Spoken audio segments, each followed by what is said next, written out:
But let me talk to you. Yeah. You know what? Nah. Yay. Welcome back, ladies and gents, to the AR Wrestling Money in the Bank post show. As always, me and Ryan, we hope you guys enjoy. So let's get right into it. So let's sit back, relax, and enjoy. Yay! Yay. This is a I banger for PLE. absolutely love Money in the Bank. Me as well. It is such a fun event. It's such a fun, just PLE in general. Honestly, it Dude. has barely disappointed. It definitely has. Don't get me wrong. It hasn't hit 100% of the time, but it's hard for them to miss with this one. I love this event just all the time. Love this stipulation. Let's not wait any longer. Let's get right into this shit. We've started off the PLE with the men's Money in the Bank ladder match. Jey Uso, your pick, I believe, right, Alex? Yep. Versus LA Knight. Yeah. Wait, I Versus forgot to yeet. Yeet. I forgot to. Oh my god! I'm so. I feel like that was almost illegal of me. I forgot to yeet. Yeet. Yeet. Yeet. Yeet. But then Andrade El Idolo versus Chad Gable, the prick himself, versus the man that don't miss him, Carmelo Hayes, versus my pick to win this match, Drew McIntyre. Oh, I fucking love the big old Scotsman, I do. This match popped the hell off. Ladder match, it's hard as hell to keep up with ladder matches. So obviously I couldn't get every spot of the match in here, but we got some of the craziest ones. But match starts off by, before the match even started off, by the way, Jey Uso just yeets his way through the crowd, making his entrance through Toronto. Canada's going crazy as always. We love any Canadian crowd. They always show the hell up. Always. And Cole on commentary basically mentions that today, being the day of Money in the Bank, it was the day of Sika NOI's funeral, and Jay would have been at the funeral, but R.I.P. Sika. But, you know, being the fight, like a Samoan, having that fighting spirit in him, Jay knows that his family would have wanted him here, competing and trying to win that Money in the Bank briefcase. Hell yeah. Yeet! Bro, hear me out. What if Jay went to the funeral and all we hear is Jimmy Uso's music? Oh my god. I'm not even playing. You're nuts. What the fuck? But this does move us to the megastar. LA Knight, yeah. Walk out. Yeah. And what's he do? What does he do? What the hell does he do? He walks right under that ladder because not a single soul, no one can be any more unlucky than the sorry SOB standing in his way. Yeah. Yeah. But this match does begin off officially with Jay and Knight sending everyone to the outside of the ring until the two eventually face off eye to eye, but they don't fight yet. Gable, though, gets back into the ring after a bunch of mix-ups, and Gable locks an armbar on top of the ladder onto, I'm pretty sure it was Carmelo Hayes, until Andrade. No, it was Drew McIntyre. Was it Drew? Fucking hey, so. that was a big son of a bitch to have up there. Until Andrade does a springboard leg drop and knocks that motherfucker to the ground. And the way he landed, cuts, yeah, no kidding. He landed like in between two ladders, and he literally cuts his back open on one of them when he lands. And immediately the crowd starts chanting, "We want tables! We want tables!" It's not a TLC, but I'm all for it. We'll get that later on in the show, actually. Andrade, though, was able to counter a springboard from Carmelo, and they were literally standing on the fucking ropes, and he does a reverse Spanish fly off the ropes onto a ladder to Melo, and both of them get taken out after that. Gable gets in there and starts suplexing everybody in sight, and drops Yeah. the straps, going crazy. Perk angle time, baby. And suplexes a goddamn ladder onto Andrade. But by the way, Gable still sucks, so let's not forget Yeah, that. Chad still sucks. Chad still sucks. Knight, though, tries to powerbomb Mello through a ladder set up on the outside by LA Knight. It's bridged between the apron and the announcer's table. But Mello was able to counter with a first 48. Drew comes in and starts killing people.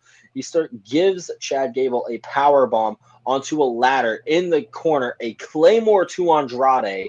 Yeah, and a yeet get in there and start murking Drew and knock him out with their finishers. But they both climb the same ladder, meet at the top, and we get versus yeet. Yay! Yeah. Yay! Yeah. Yay! Yeah. Dude, this is the best part of the entire match. But Mello, of course, has to ruin everybody's fun by tipping the ladder over. And Andrade, after a little bit of time, gets both hands on the briefcase, but LA Knight shoves him off. Okay, stay with me here, y'all. This man, Andrade, flips over the ladder that was set. I want it noted. There was 2 ladders set up, connected to the one big ladder set up in the middle that was upright, and they were bridged onto the ropes in the middle of the ladder. Andrade flips over the ladder onto Carmelo Hayes' back, gives him a sunset flip powerbomb onto one of the bridged ladders below. And god damn, I'm sorry, y'all, but ladder matches are hard as fuck to keep up with, but damn, that was awesome. Sorry if I didn't describe that well enough, but after this, Gable murks the megastar LA Knight, by suplexing him over the top rope onto the ladder that LA Knight set up earlier himself. Gable has the match won, though, when Uso pulls him off the ladder. I'm not going to lie, that was when I thought the Wyatt Six was going to get involved with this match. I really did too. And he pulls the ladder out from underneath him, leaves this man dangling from the damn briefcase until he eventually just falls, face planting on the ground, and eats a spear from Uso. Uso, by the way, he then sets up a ladder and has the match won. He has the briefcase in his hand, and Drew spear chucks a fucking ladder at him and knocks him to the ground. Claymores him out of the ring before climbing the ladder and grabbing that briefcase for the win.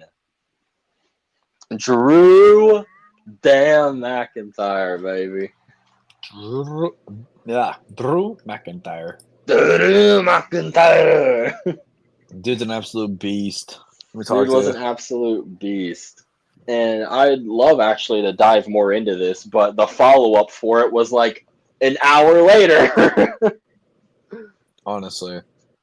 So like we'll get more into Drew McIntyre and shit when we get to the World Heavyweight title match. But damn, I was pretty happy to see Drew McIntyre win the briefcase. I can't lie. I was disappointed it wasn't Jay. Do you see a Drew McIntyre and like Braun Breaker type deal? Because they're both fucking meatheads. Oh hell yeah! Oh my gosh, yes, those two. All right. And that question, honestly, this leads us right into the Intercontinental Championship match. Braun Breaker versus Sami Zayn. And Colin Commentary mentions only that 3 men have ever beaten the King General Gunther since he's arrived in WWE. Ilya Dragunov, Braun Breaker, and the current Intercontinental Champion, Sami Zayn. Breaker basically says F you and starts tossing Sami around like a rag doll and starts talking his shit. And Sami hits an Arabian press to the outside. That shit was badass. This was crazy. I've never seen him do that shit, but I'm sure he's done it before. Breaker would then run the ropes and take off Sami's head with the absolute monster of a clothesline, dude. And he starts mocking the El Generico chants before suplexing Sami. And after Sami kicks out, Braun starts doing push-ups. Like, he was just an absolute stud. Like, at high school football, we learned if you dropped like a pass, and on defense, you had to do 10. Like, you had to do like so many push-ups. And that was that's what it reminded me of. And I was like, all right, that's kind of tough. He was a absolute biggest menace. flex possible. But Sammy tries to do his diving DDT through the turnbuckle onto the outside, but Breaker takes his head off with the clothesline. And then Sammy would attempt to through Blue Thunder Bomb and hits it. And that has to be, honestly, like Ryan, like you have written here, it has to be the worst move to ever win. Because it really does no good. It never wins. Straight up, it doesn't. But it doesn't ever. And Corey Graves on commentary goes, "That move has brought Sami Zayn great success in the past." Dog, no, it hasn't. Dog is I see it as a finisher. It's won a single match in 3 years. Real. And it looks like it should be a finisher. Yeah, honestly, that's what I'm saying. But Braun ends up walking the ropes and hitting a Frankensteiner. And honestly, no shot. He should not be able to do that. That man is a freaking menace. He shouldn't. I'll put that note in every single time I see him do it. The man shouldn't be able to do that.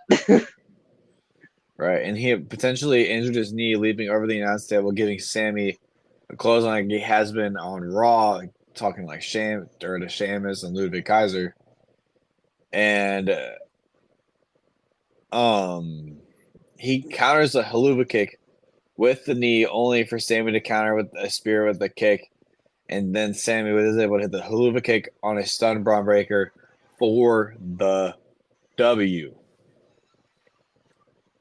Damn straight, man. I really was a little surprised.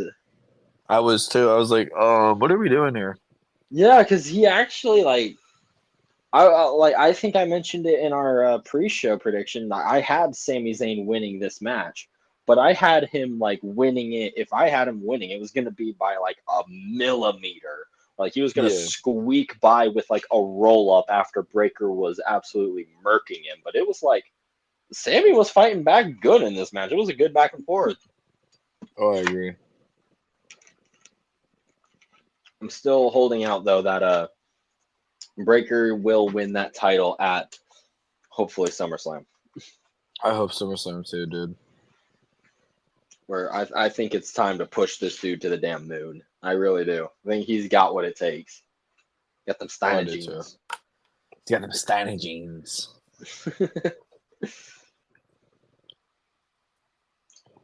But all right. Yeah. We want to go. WWE did have a pretty big announcement though. Yes, after they did. This match, it was announced that on October 5th, out of Atlanta. It was actually pretty cool. This was a Cody Rhodes and I think it was Metro Boomin in a car. Mm-hmm. Metro in a car, and right outside of Atlanta, Georgia, and they go, "What's happening on October 5th? Bad Blood is returning. 27 years to the day of the first ever Hell in a Cell match at Bad Blood 1997. Undertaker versus Shawn Michaels, a historic event. The same, like I said, the first ever Hell in a Cell match, the debut of Kane. That was crazy. But the match itself was a great match, so it changed wrestling as a whole, that event, and they're bringing it back for an anniversary show. Hopefully, honestly, if they bring it back permanently, because I kind of like it. I've seen 2 matches already that could be predicted: Rhea versus Liv and Solo versus Roman. Oh my gosh, it'd be absolutely insane.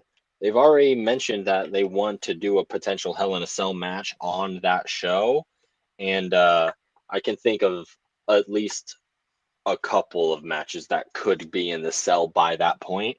Drew and CM Punk, Liv and Rhea. If you really wanted to put them in the cell and build this feud up, I think you could do it. And those are kind of the 2 that I would put in the cell if you're going to build a Hell in a Cell match at that show. Right. Although I really don't want Punk in a cell because he's definitely going to get hurt. He's definitely going to get injured. Oh yeah, but I would love to see Drew versus Punk at Bad Blood as well. That was another match I seen as well. Was Drew versus Punk. I just want to see that every single day of the year at this point.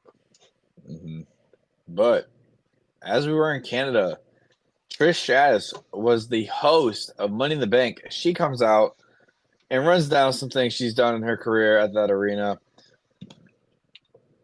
and introduces the 16-time WWE World champion John Cena. And as the decimal reader is up, we see it hit 113. Dude just absolutely goes crazy. This is nuts. But John Cena is wearing his farewell tour merch. After this, I can't see me on the back of his shirt, and I'm pretty sure on the side of his hat. And he goes, "This almost made me cry. I'm not gonna lie. I'm kind of upset I didn't cry, but like I just was like, wow. Tonight, I officially announced my retirement from the WWE." And he Damn. made headlines all across the world. I don't know how to feel about it, to be honest. Like, I grew up watching him. I grew up watching John Cena. It was John Cena, Randy Orton, and CM Punk. Those were the three I watched. Exactly, bro. I agree with you. But he talks about no matter how good the business is doing for WWE, Canadians always show up. But he's like, why now? Because it's Money in the Bank, and that represents opportunity, which is what his retirement speech or announcement represents. He goes, nah. He goes, nah. He says he wants to be a part of Raw on Netflix. The 2025 Royal Rumble will be his last. 2025 Elimination Chamber will be his last. And WrestleMania 41 will be his last WrestleMania. And I think he's going to retire there, but I've seen that he's probably going to go all the way through 2025, and then that's when we'll see him retire. Yeah, I've seen that too. I've seen like the entirety of 2025 will be basically his retirement tour when they move to Netflix. And then we get thank you, Cena chants. And he wants to say thank you to the audience for everything, including the brutal honesty. And he'll be at the post-show conference to answer any and all questions about his retirement. And if you want some, come get some, because the last time is now. I think he's fully embracing his Hollywood career, to be honest. Yeah, I think that's what's with this tour. Come after this, yeah. But like, damn, the retirement of an absolute legend. Like, I don't know how I feel. Like, it's like that's our childhood right there in terms of WWE. That's what I'm saying. I don't know how I feel right now. Damn, that's crazy, man. Like I said, like I was like, it's a bittersweet feeling because it's like, damn, I don't want to see you go. Like I knew it was gonna have to happen eventually, but it's like, damn, I didn't think I'd actually see it though. Agreed. It's like crazy. But I don't know how I feel about John Cena retiring. I'm gonna feel really sad when he does actually retire. I'm pretty excited for it because this means that we get this entire new like retirement tour. We get to speculate now who is his last WrestleMania opponent and who is his last opponent, period. That's what I'm saying. Needs to be Randy Orton and CM Punk. Those are the two I'd pick for either one. It doesn't matter. For either one. Yeah, honestly, for either one. If you would ask me, I would do Punk at... Honestly, no, I would do Randy at WrestleMania, and then I would do Punk as the actual retirement. That's just me personally, though. Yeah. I would understand doing it the other way around. I hope Goldberg doesn't have a fucking match. Goldberg? Yes, bro. Oh no. He might start his own independent retirement tour. Who knows? I hope not. Who knows? Maybe. But after this, we did get, of course, the retirement of the announcement of the retirement of a legend. We moved backstage to the Judgment Day in their locker room, and I didn't even realize this right now. This was preparing us for our next match. Dom, JD, and Carlito are all there. They're still playing WWE 2K24, even when they're at a PLE. And Damian says, bro, whether Drew gets involved or not, Judgment Day, Finn, everybody here, y'all need to stay out of my business. And Finn basically just looks at him, and he looks pissed. Balor does. And he's like, you know what? Whatever you say, boss.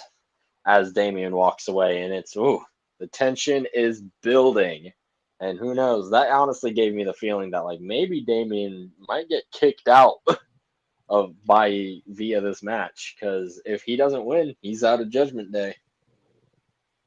Agreed. Right. But this didn't move us, like I just said, to the World Heavyweight Championship. El Campeón Damian Priest versus Seth freaking Rollins, with the gentleman's agreement that if Damian loses, he leaves Judgment Day, and if Seth loses, he cannot challenge for that title as long as Damian Priest holds it. So for a month. Yeah, But for real. as this match starts, Seth instantly goes for the pedigree, and Priest tries for a South of Heaven out of the gate. Seth and Damian keep looking and motion towards the entrance, calling out Drew McIntyre, Mr. Money in the Bank himself. He already said he's going to cash in on the night, so we're all just waiting for it at this point. Rollins is able to hit 3 consecutive dives to Damian Priest before, again, he starts yelling for Drew to come out there.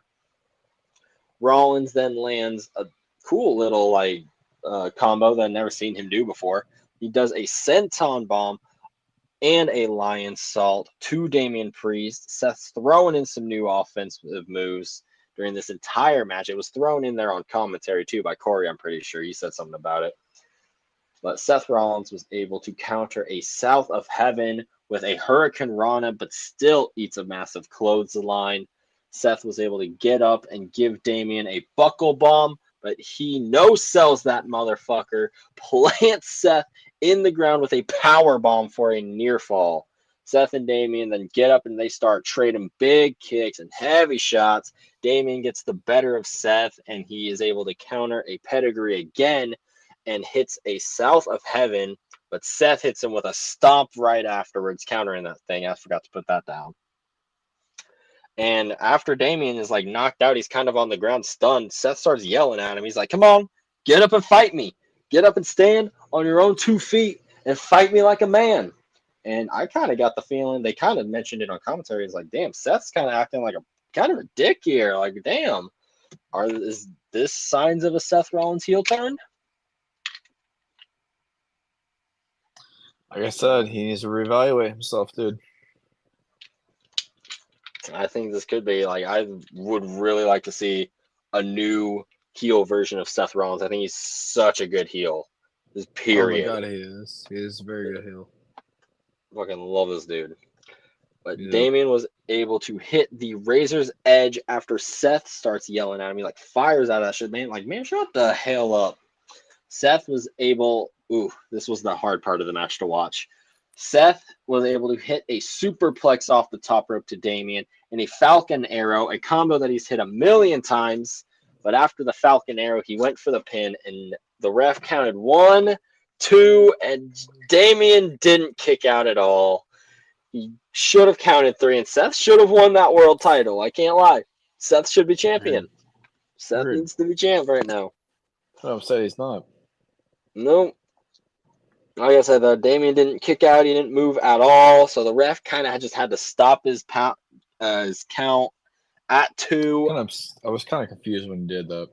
Yeah, it was just a pen. really awkward spot where I don't know what was supposed to happen. My personal speculation, I guess, is that Drew's music was supposed to hit while he was doing the pin, and it was supposed to distract everybody and stop the pin or whatever, but something messed up or didn't happen, and it was late or something. Yeah. But regardless of it all, it's not a huge deal in the grand scheme of it all, if you ask me. The mistakes happen, I guess, but it did definitely break my suspension of disbelief, because it was a pretty good match up until that point, if you ask me. It was a really good match. Yeah, when you said you'll be surprised by this, I was like, oh, Jesus. Yeah. Yeah, I knew you would be. Oh, shit. Sorry, I just dropped my phone. Where was I? You're good. So, after this whole little debacle, Drew McIntyre's music hits finally, and Mr. Money in the Bank walks out, no hesitation, cashes that contract in immediately, and it becomes a triple threat match. And then we get like immediately a callback to WrestleMania 40 as Drew tries to claymore Seth as soon as the bell rings for the new match to start. But Seth is able to counter it with a super kick, but he still eats a future shock DDT until Damian wrecks his way into the middle of everyone and sets Drew up for the South of Heaven. But Damian gets hit with what should have been a claymore, but it was more of like a boot to the chest when Drew went after Damian. Again, CM Punk shows up, gets in the ring, jumps Drew from behind with a chair, just jumps Drew in general in the ring, drags him to the outside and into the timekeeper's area, and just beats the hell out of him with a chair. Grabs a camera cable and starts choking him with it. Goddamn attempted murder out here. And Punk starts staring at the world title as Drew rolls into the ring, picks it up, and on the apron blasts Drew in the head with it, allowing Damian to hit the South of Heaven chokeslam for the win. And just after this match, CM Punk's just sitting on the commentator's chair smirking. But it's pretty obvious Damian Priest wasn't happy at Punk either. So, like, if you really look at this whole scene, I freaking loved it. I want to know your thoughts about it real quick, though. Oh, goodness gracious. Sorry, run that back one more time. Sorry. Just I zoned out all of so this hard. in general. This whole thing, dude, this whole Punk debacle just like, it blew my mind. Like, I knew it, like, I felt like I knew it was happening. And so I was just waiting for Punk to come into this match and just absolutely go like in on Drew, which is exactly what he did. I mean, he took him out. He took the man out with a wire. Like, bro, what are you doing? But I was really surprised that he also I don't think he realized it, but he cost Rollins the match. Mm-hmm. So, man, yeah, it kind of I put a. was really surprised that Damian actually retained. Kind of put a wrench in my SummerSlam plans, but you know what? It's fine. It's fine. That's fine. It's fine. Fine, but you did mention it there. I love the fact that like CM Punk has essentially made himself public enemy number one. You've mentioned this before as already, where like he screwed CM Punk CM Punk did not screw CM Punk. CM Punk screwed Seth Rollins, and he lost his chance to fight for the title as long as Damian is the champ. He screwed Drew over, obviously, by causing him to completely waste the Money in the Bank briefcase and once again lose the world title. And he screwed Damian sorry, I messed up my wording there. He screwed Damian because now Damian once again can't say that he has a clean win as a champion. Like, he had help from CM Punk to win this match. It's obvious here. He had help from CM Punk last time too. So now he's like, bro, you need to stay out of my business too, Punk. And CM Punk and Judgment Day. CM Punk versus Judgment Day. Oh, yeah. Cole on commentary had the great call for the Second City Devil, CM Punk. And I love that. And Agreed. Seth Rollins on commentary, or not on commentary, sorry, geez. Seth Rollins on ringside starts walking over to Punk to confront him, and he's still sitting on the commentary table. And Corey Graves gets in the middle of him and starts holding him back. And he's like, bro, not now, get to the back. Like, stop this, and shit like that, breaking them all up. But regardless of all of that, our first match for SummerSlam made official, Damian Priest versus Gunther for the World Heavyweight Championship. Gunther. We got the match card and everything. Got the poster. Got the whole dudes on the pictures and oh, I'm so excited. Me too. This is gonna be epic. Me too. Oh man, but you know what was also kind of epic? I'm not gonna lie. Was the women's Money in the Bank ladder match between Lyra Valkyria versus Naomi versus the Genius of the Sky, Io Sky, versus Zoe Stark versus Chelsea Green versus it's Tiffy time and Tiffany It's Tiffy Stratton. time. And Cole says that Chelsea is apparently afraid of heights before the match even starts, and Io is the one in this match to walk underneath the ladder before the match even starts. And clearly, it didn't work for Nia. So I don't honestly, why would you do it? Let's get to it. Go ahead, cause bad luck. Everyone leaves the ring to get ladders as Chelsea tries jumping to grab the briefcase. Like, let's be real, Chelsea. You're not grabbing it. That's like 20 feet in the air. You are at best 5'4". Like, there's no reason you should be jumping that high. Oh, Jesus. Like, so let's see how funny. tall Chelsea Green is. How tall is Chelsea Green? Chelsea Green is 5'7". My bad. You're not getting that. I'm sorry to tell you. That's just not how that's happening. She got Hobbs, bro. She got Hobbs. You don't know. But once she steals a ladder from Io, she gets up 2 steps before bailing, and Io takes out Chelsea with a drop kick to the ladder that she was holding, and then Io would give Tiffany a Meteora into a ladder before Lyra runs in and crashes into Io into the ladder with the suplex, and Lyra isn't happy because Io can still walk, so she gives her a Fisherman Buster onto a ladder.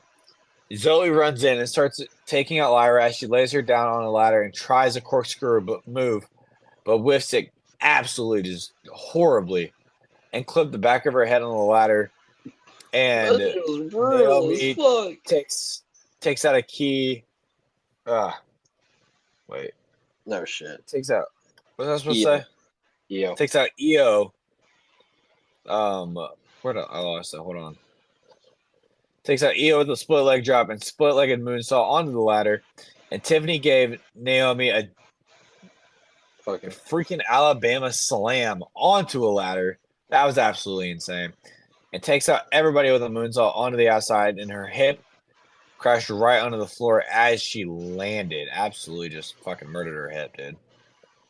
And Chelsea starts to conquer her fear of heights and starts climbing a ladder until Io stops her. I don't know, honestly, how to describe any of what I saw, but Lyra was hung up on the ladder and German suplexed Io as she was climbing over her up a ladder. And guess who got the tables? Naomi. It's glow time. Oh. And Chelsea and Tiffany start working together and take out Naomi and start to set up the rest of the tables. And Chelsea ends up giving Naomi an unprettier on one of the bridge ladders in the ring. And Io gives Zoe Stark a sit-down pile driver off the top of a ladder onto a bridge one. Yeah, basically, Zoe's dead. She freaking killed her. She actually killed her. That was fucking crazy, dog. Zoe, you're dead. You're dead. I don't know how she walked after that. I really don't. And Chelsea scrambles up the ladder to try and grab the briefcase, but Tiffany meets her at the top and says, "Toodles!" as she tips Chelsea's ladder over, sending her crashing through a set of tables on the outside. And, dude, that was the cleanest drop I've seen in a while. That really was. That was so satisfying to watch. I can't even lie. And it's Tiffy time. Ends up grabbing the Money in the Bank briefcase for the win. And let me tell you, it's Tiffy time because nobody else is on anyone's time but Tiffy time. And Roxanne, Bailey, and Liv, you all are on Tiffy time. Damn straight. Damn straight. It's Tiffy time. It's Tiffy time. But this would end up leading us into a backstage segment with Jackie Rodman and Trish Stratus backstage. And Tiffy time interrupts saying Trish needs to say congratulations for becoming Tiffy in the Bank. And like you have here, I mean, do we see a Trish versus Tiffany in the future? Like my dad, he sent me a text, and it said, Money in the Bank. No, Money in the Bank. It was SummerSlam or WrestleMania retirement match for Trish. Hell I think yeah. what it was. You think so? That's what happens? I definitely do. I think he's spot on with that, honestly. right? Honestly, I'd do it at SummerSlam. I would too, to be Why not? honest. It'd be a cool build. You could do, especially if when you got Nia Jax fighting Bailey, you could have Trish and Bailey versus Tiffany and Nia for a few weeks on TV. It's Tiffy time. It's Tiffany time, but I think we both had Tiffany predicted to win this match. So Oh, we definitely did because it's Tiffy time. Because it's Tiffy time. Give me that pink and diamond briefcase now, WWE. Now. If we don't get it, I riot. We riot. I swear to riot. God. A riot. Riot in the streets. Agreed. Craziness all around. I swear to God. Agreed. But speaking of this craziness, the craziness of the damn bloodline, we move into our main event, where it is the Bloodline, Solo Sikoa and Tama Tonga, Jacob Fatu, accompanied by Tongaloa. He's there too. Let's not forget about the Jimmy Uso of the group. Yeah, for real. Versus Randy Orton, Kevin Owens, and the WWE Undisputed Champion. I almost called, the Roman Reigns title, I almost said. Cody Rhodes. Whoa! Whoa! Whoa! Jealous fucking mirrors. Whoa! Oh no, I love that theme though, I'm not even gonna lie. Me too. Well, during the entrances, the crowd is singing for both Randy and Cody's entrance. They also went nuts for Kevin Owens, obviously, because he's the hometown guy for them. We want hometown hero, obviously, dealing with some family problems. We wish you well, Kevin Owens, and to his family. Of course, of course. Before the match even starts, though, we want Roman chants ring out, and fuck you Solo chants were also sounding off, bro. I fucking love it. Fuck you, Solo. Fuck you, Solo. Fuck you, Solo. That better be ringing out at SummerSlam, too. Gonna be a fuck you, Solo. I agree. But the match begins officially with Cody and Tama Tonga starting it off. And Cody eventually takes control of the match, tagging in Owens, who stomps Tama into the corner like, just fuck this little bitch, motherfucking little goblin sounding little shit. And talk to you. Tama, yeah. No, LA Knight on the show. Oh, wait, yeah, it was in the Monday, but yeah. Yeah. I almost forgot about LA Knight on the show. But Tama, yeah. Oh, fuck. But after he gets stomped in the corner, Tama was able to tag in the Samoan werewolf himself, Jacob Fatu. While Randy Orton is legal, Fatu no-sells Randy's draping DDT and hits a Samoan drop to the legend killer himself. Solo tags in and starts wrecking an already hurt Randy after Fatu drags Randy into their corner. KO gets the hot tag, though, and runs wild on Tama Tonga until Jacob Fatu, of course, this is the story of the match, basically. Jacob Fatu saves him from everything. He comes in, stops Kevin Owens, drags Tama's carcass into the corner, and tags himself into the match. Fatu then starts whooping KO until he tags in Solo, and KO gets a hot tag to Cody, who starts hitting Solo and Tama with all of his moves. Disaster kicks, Cody cutters, fucking 10 punches, bionic elbows. He's going nuts. Cody then does a pair of dives, and the one he hit to Tonga sent him flying backwards into the announcer's table. And bro, you saw the hit. He hit his back of his head on the damn table. Bro, that shit hurt. It hurt me watching it. It was, damn, that shit hurt me watching it.